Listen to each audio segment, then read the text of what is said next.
Hello and welcome. Thank you for coming. Welcome, Shelly. Thank you for subscribing. All the rest of my subscribers, welcome back. I'm so glad that you're here. So, do you ever have one of those days when you want to just create some art, but you don't feel like chit-chatting? Well, that's how I felt when I made this video. I just wanted to play around. It was kind of late in the evening. I didn't have a lot to say. I just wanted to play with some art. So, I'll have links to the colors in the descriptions below, and you can see I'm just kind of pooling my colors here. I use 4 colors, then I surround it with a puddle of white. And then I blow with my straw to cover it, and then I blow it out. And this apparently is called the Dutch pour. Kind of. Generally, you do it on a bigger canvas, and you use a blow dryer with a little attachment on it to blow it out. Well, I don't have a blow dryer with an attachment like that. So actually, funny story, haha, I ordered one and I was so psyched because it was under $10 and it was delivered today, and I opened it up and it has a European plug on it. Oh my gosh, I didn't even think to look. So now I don't know what to do with it. I still need a blow dryer. I still don't have one. I was so excited for a few minutes. I thought I was going to be able to do a real Dutch pour. Anyway, we'll get this next one going, and I'll kind of explain what I'm doing and what the process is as far as what I understand it.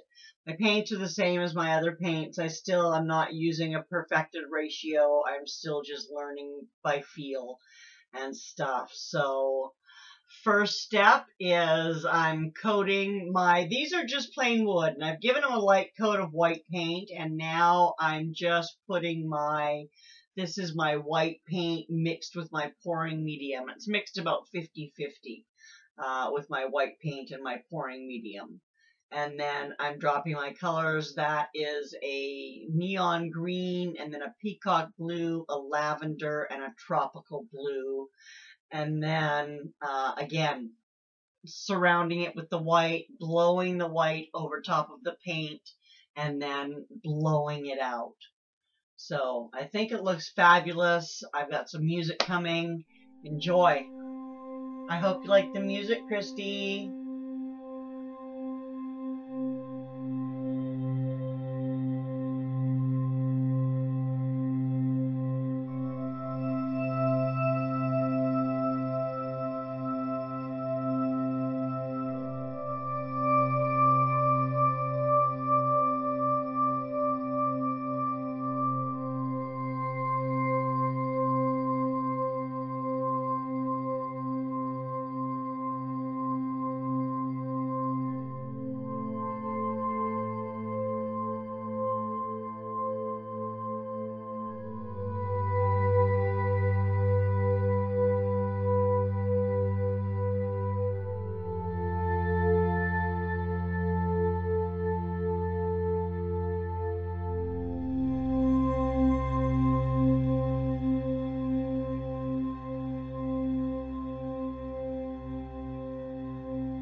I think this one ends up being my favorite piece out of the 6 of them, but they were all super fun to make.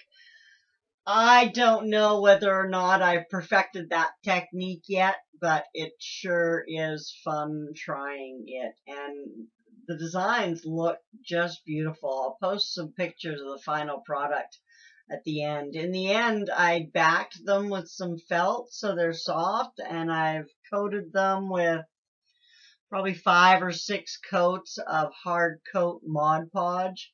I haven't quite gotten to the stage where I'm trying to work with resin or anything yet, and you know, I still am using the DecoArt paints, and they're $1.50 for 4 ounces. And I love this technique because of the small amount of paint it uses. It makes it super nice, because even if you don't like it and you have to scrape it off because it's horrible, you don't feel so bad, because other than the white, you're not wasting a whole ton of paint. So that's always a good thing.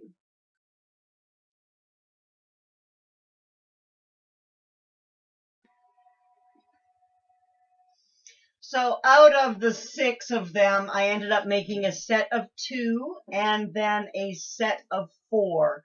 And the set of 2 will be given away as a door prize at the craft show I'm doing this Saturday.